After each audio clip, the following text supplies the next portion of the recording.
Boy. Breaking news. Cheers. Cheers. Don't let them forget. Breaking news, man. Every single day, I told y'all we here for it. We're going to break the news to you. I hope everybody is blessed, well, healthy, and that nothing but the best is going on in all you beautiful people's life. Huge shout out and love to my brothers and sisters around the world, man. One love to the human race. Man, we are in some crazy times. We're living in the biggest history yet, y'all. Today was history. RFK comes out, man, and addresses the nation live, endorses Trump, and as y'all know, the Democrats treated him very unfair, man. They've treated we the people unfair. Liars, failures.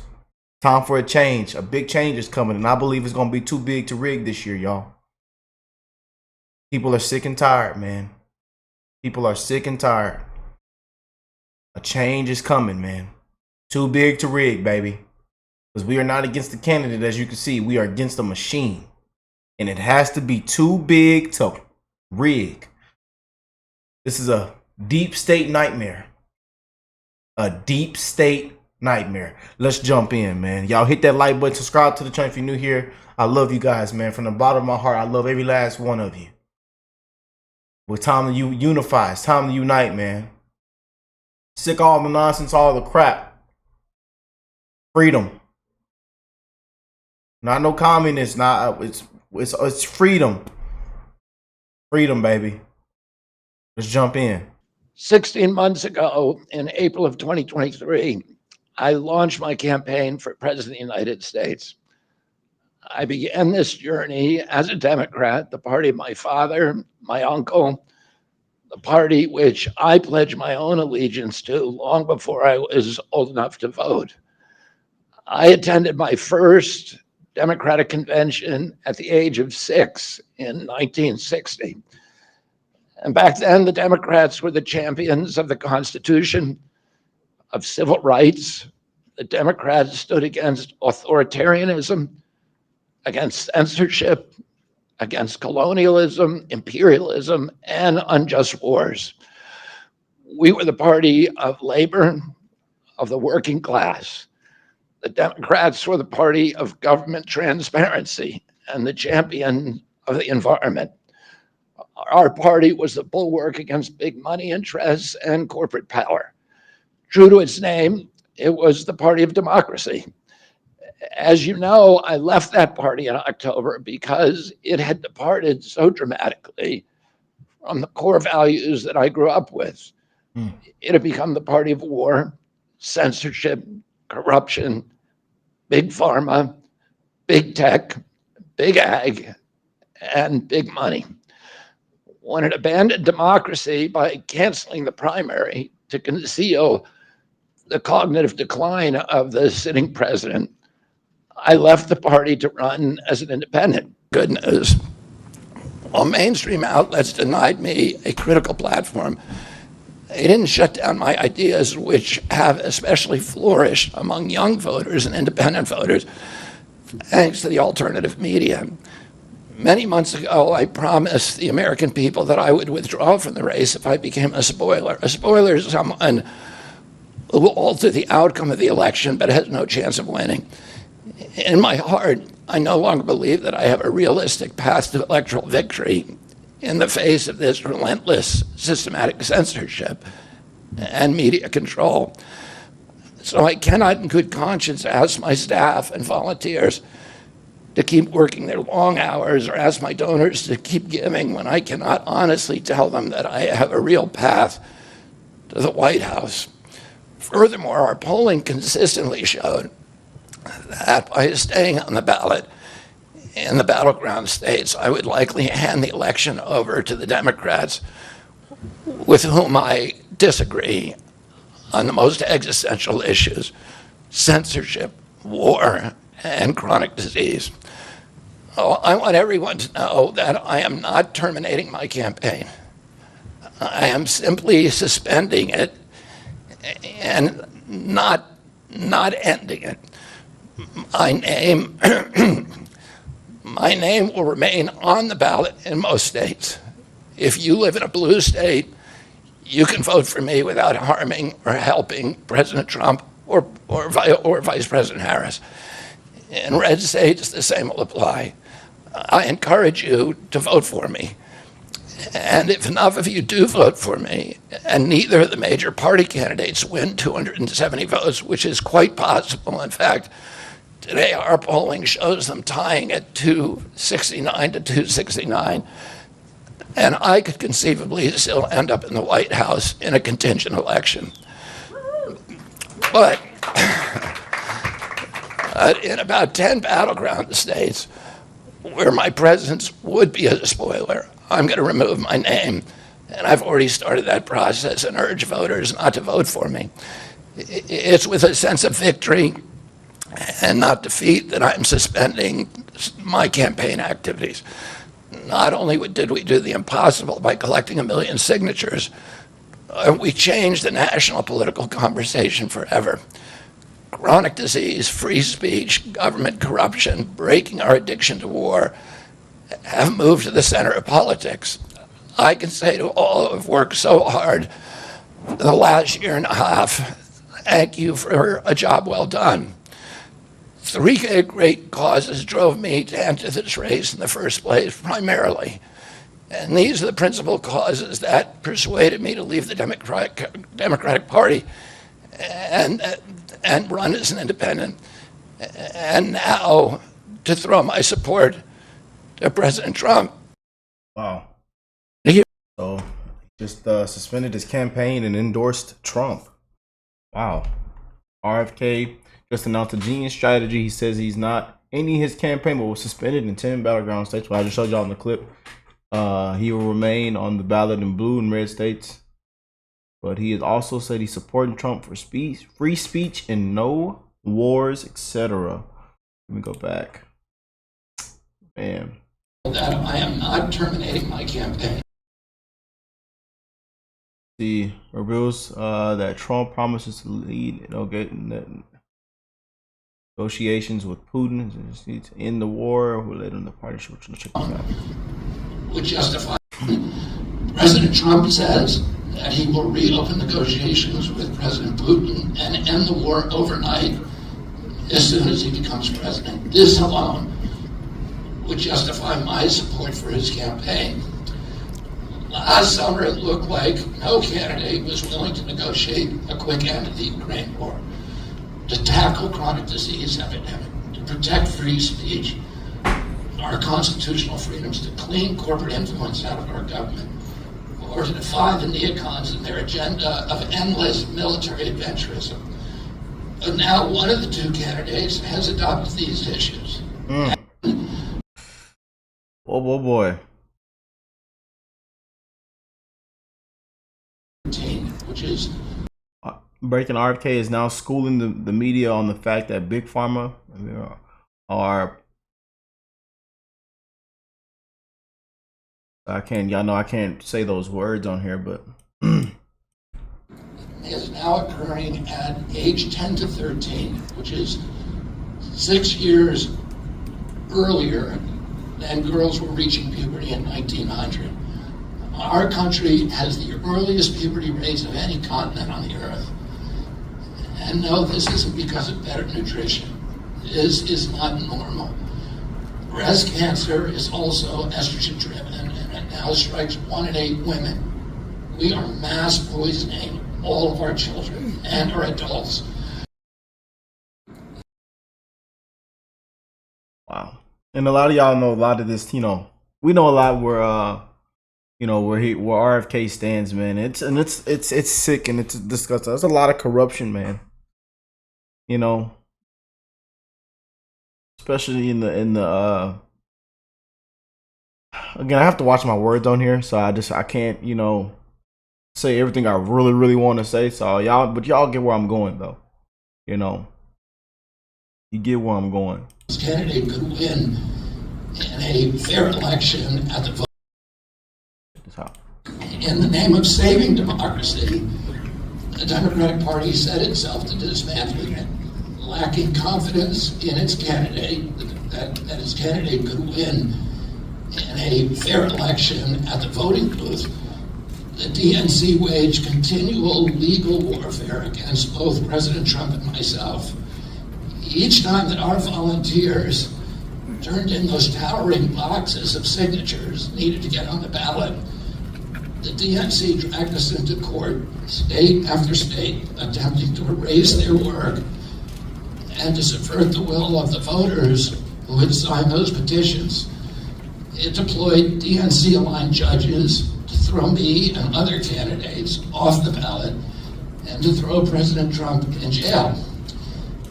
It ran a sham primary that was rigged to prevent any serious challenge to President Biden. Wow, I love that. Man, wow. This is big, y'all. I love how RFK is addressing all of the corruption, man. Everything we've been covering, man. You know, everything we've been covering for these past couple, this past year alone. Everything we've seen take place. Wow. Let me go back. Boy. Man. This is huge, y'all. This is history. This is history, man. You know? We are not against the machine, y'all. I keep telling y'all this. I mean, we're not against the candidate. We are against the machine. And there's a reason why the too big to rig is a very popular saying right now. Too big to rig, man. This is a nightmare for the deep state, y'all. Boy. The DNC dragged us into court, state after state, attempting to erase their work and to subvert the will of the voters who had signed those petitions. It deployed DNC-aligned judges to throw me and other candidates off the ballot and to throw President Trump in jail. It ran a sham primary that was rigged to prevent any serious challenge to President Biden. Then, when a predictably bungled debate performance precipitated the palace coup against President Biden, the same shadowy DNC operatives appointed his successor, also without an election. They installed a candidate who was so unpopular with voters that she dropped out in 2020 without winning a single delegate. My uncle and my father both relished debate.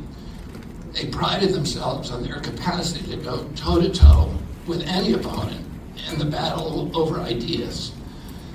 They would be astonished to learn of a Democratic Party presidential nominee who, like Vice President Harris, has not appeared in a single interview or an unscripted encounter with voters for 35 days. This is profoundly undemocratic. How are people to choose when they don't know whom they are choosing? Wow. Man, he caught, man, just in that 2-minute clip alone, you guys. Wow. And I love how he, called out the Dems and called out, hasn't received one single vote. We've allowed the media to build a candidate, man. It is actually ridiculous what we've seen take place and what they've allowed to happen, man.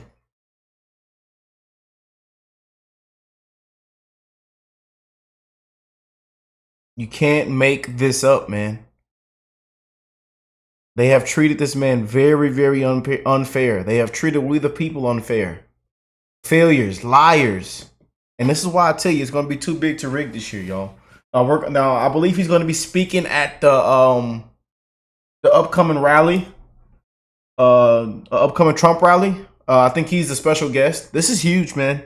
So what do y'all think? We're going to be dropping some more updates and videos on this. But, man, this is huge, you guys. So he suspends his campaign in battleground states in order to help Trump. Voters will still be able to vote for RFK in blue states to help split the vote. I'm just reading off this huge report they just dropped. Swipe to see how this will affect the race. Let's see.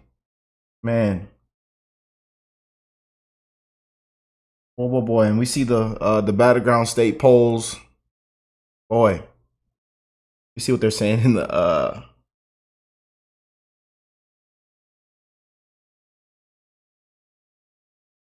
But again, and then a lot of these polls are just crap, man. A lot of these polls are literally just, again, man. There's no way Kamala is polling like that. I'm just being honest, and I see a lot of people calling it out too. There's no way she's polling. Like, I'm not even gonna put it up on screen. It's just it's crap, man. It is crap, and this is why I tell y'all, man. And then you can't look at we shouldn't even care about any poll right now. You know, it's all crap. And then we do have some true polls out there. We do. I'm not gonna knock it, but you know, some that are saying a landslide for Trump, this and that. But again, man, I believe it's gonna be too big to rig this year, y'all. And we're only in, you know, like I say, almost the end of August. So this thing is gonna get real spicier, man. Wow. What do y'all think though? RFK. This is history, man.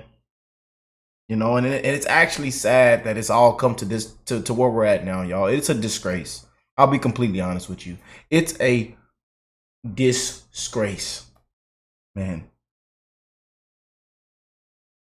A disgrace, y'all. But let me know what y'all think. I want to check out this before we get out of here. Let me check out this video from Hive Mind. I know this is on RFK as well, so let's check it out. Is we have to have a conversation about what it means. And that, my friends, is exactly what we're gonna do. What does it mean? That's the question. We got some stuff to get into, so let's roll the tape. All right, folks, so firstly, why am I confident to make this video? Well, it's actually very simple. Like I said in the intro, RFK Jr. is pissed off. I thought it went really well. I mean, I shouldn't be here right now. The DNC is in Chicago talking about their commitment to voting rights, and meanwhile, they're spending, you know, tens, maybe hundreds of millions of dollars to keep me off the ballot. I was raised in the Democratic Party. My father, Robert Kennedy, my uncle John Kennedy, at a time when the primary thrust of the Democratic Party in that era was to make sure that every American could vote. There were people in our country who were being denied the right to vote, and that every American could vote for the person they wanted. There's 1 million people in this country who've signed petitions trying to get me on the ballot. 145,000 at least people here in New York State who say they want to see me on the ballot. Why is the Democratic Party trying to disenfranchise those people? You know, what's happened to the party? I don't think my father would recognize this party, and I don't think Wow, that was very powerful. I don't think my father would recognize this party. My uncle would recognize this party. Now, after seeing that clip, I don't think it's crazy to make that leap. I'm pretty sure I am quite confident that RFK Jr. is going to join forces with Trump. And obviously, you don't have to be a rocket scientist to realize that alone, that endorsement, that teaming up, could potentially spell doom for Kamala Harris's chances heading into 2024. You know, the facts are simple here. We don't have too many polls to really show us what the full impact is going to be, but the trend itself has been clear, and it's been clear since day one. Now, I have one poll that I can show you guys from early August, back I believe on the 3rd of August, that I think really shows what I mean. This poll was conducted by HarrisX, and I know a lot of people want to instantly disregard it because it's an older poll, but the reality is that this poll was conducted in the midst of Kamala Harris's little honeymoon blitz. The effect of an RFK Jr. dropout is absolutely clear. Here you have a three-way race where Kamala Harris is winning, and then the moment it goes to head-to-head, all of a sudden the race flips. And while this poll I think really helps solidify the point because it's so visual and it's quite a significant shift, once all those third-party candidate supporters are forced to have to actually make a choice between the two candidates, you really see the way the cookie crumbles on this one. But again, it's not just this poll, it's the broader trend at large. The reality is Kamala Harris is performing better on a 5-way ballot than she is in a head-to-head against Trump. You could see it on the averages. In a 5-way race, Kamala Harris on average leads by 2. In a head-to-head race, based on the average data, she's up by 1.5. This means once RFK Jr. or any third-party candidate is removed from the equation, Trump gets a bump. But now you might be thinking, well, it's a half a point. Who really cares? Well, folks, half a point is enough to win the Electoral College. And as we know from previous elections, Democrats being up 1.5 points nationally 3 months out of Election Day, well, that doesn't exactly justify a bullish electoral outlook for the Democrats here. They're not in a good position. And the reality is Donald Trump has a clear path towards victory, a very obvious path straight through the Rust Belt. He still only has to win one state, and he's competitive in the 3 main states, Pennsylvania, Wisconsin, and Michigan. He's leading in 2 and barely trailing in 1. And so it's already bad for Kamala Harris, and now RFK Jr. is slated to possibly make it even worse. This is going to be bad news for the Democrats. And not just based on these old metrics, but just in general in terms of the news cycle. All of a sudden, everybody's talking about this. All of a sudden, there's more substance to a lot of the claims that Trump has made.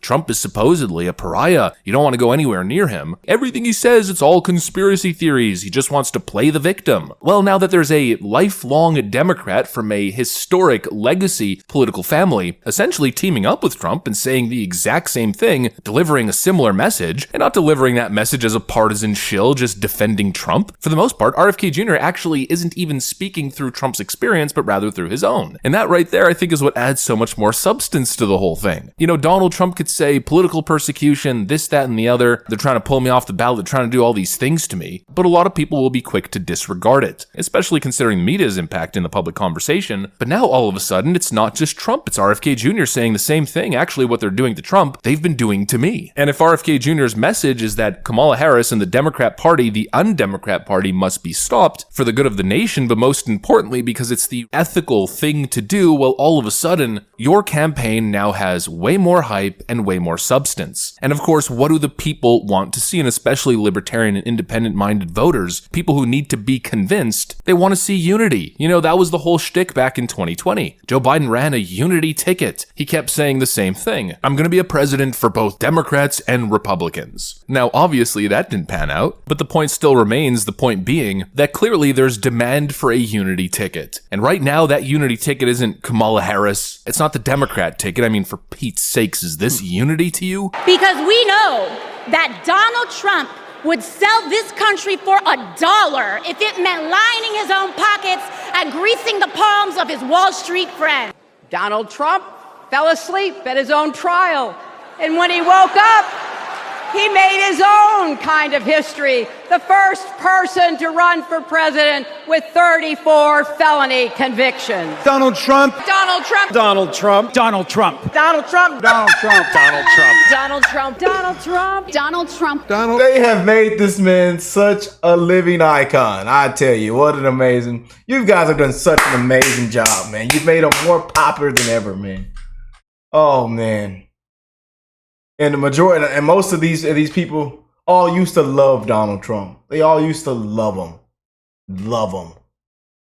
Trump. Orange man bad, 24-7. The Democrats don't represent unity. They represent vile, extreme divisiveness. Frankly, they represent hate. Meanwhile, the Trump campaign will be actually diverse. Not diverse by the Democrat definition, simply placing people as racial tokens to fulfill some sort of arbitrary racial quota. Not that bullshit. But actual real diversity, ideological diversity. There's people representing different views and different perspectives. It's not just one ideological cult. Donald Trump is actually willing to bring people from the other side into his circle and work to get things done. And that right there, I think, is going to be a winning message. All of a sudden, we have 2 campaigns merging into one, dominating the news cycle, and most importantly, pushing forward an actual strong message. I could already see campaign ads with Trump and RFK Jr. describing the undemocratic attacks that they have faced from the Democrat establishment. This election is really starting to shape up, and I think every day that dynamic is starting to be clearly outlined. This election can be defined by style versus substance. The Democrats are all style. They want to keep you distracted. It's Hollywood politics, or probably a better way to describe it is it's Roman politics. Bread and circus for the people, and of course they'll be distracted and simply support and vote for you. Their strategy is pay Lil Jon to create a viral moment for them, have Megan Thee Stallion shake her lady bits, free stuff including free vasectomies and abortions, and of course rap concerts. Meanwhile, the other side actually has a message, and a seriously potent message at that. And now we're talking about adding much much more depth and more credibility to the argument, and could it come from a better person, Robert F. Kennedy Jr., a man of Kennedy legacy. You know, if anybody knows about abuse of power and shady government operations, it's the Kennedys. We've got an amazing opportunity here. I mean, a possible recipe for tremendous success. I think that's quite evident. I don't even really need to over-explain it. And just to finish off this video, I want to show you guys this last little bit of information here. I forgot to mention it earlier when we were going over the numbers, but according to Fox News' most recent poll, 47% of RFK Jr. voters would support Donald Trump, and only 20% said that they would vote for Harris. So it's possible we see almost a 2-to-1 split. You know, I don't know about you guys, but that seems quite significant to me, honestly. Like I keep saying, that seems like the stuff of Nancy Pelosi's nightmares. But as per usual with these videos, I mean, I don't have a crystal ball, I can't tell you what's gonna happen, so we'll just continue to monitor and we'll have to see. Anyways, that's pretty much what— That is huge, man. A nightmare for the deep state, man. They are probably man, they are shaking and panicking in their shoes, y'all. What do y'all think of all this? Comment down below. I had to play this amazing video put together from Liberal Hive Mind to end off this video, man. But there's the breaking news for you guys, man. I know a lot of y'all been praying for this. We're ready for a change. People are sick and tired, man. Before we close out, I want to just tell you guys that I love you, man.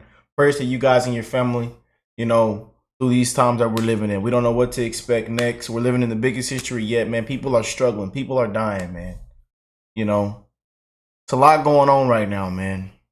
You know, so I want to send my prayers and love to you guys and your family. And hey, man, the show continues. I know y'all have not put your popcorn down yet. Don't run your blood pressure up. Okay, watch your sodium, watch your sugar levels on that kettle corn too. I know y'all been eating that kettle corn too. Watch your sugar levels. But hey, man, we're gonna continue to stay in the loop. Watch this closely and see how it plays out, and bring you guys amazing coverage and updates. Make sure you hit that like button, subscribe to the channel if you're new here, and hey, I will catch you beautiful people in the next one. Peace and love, y'all.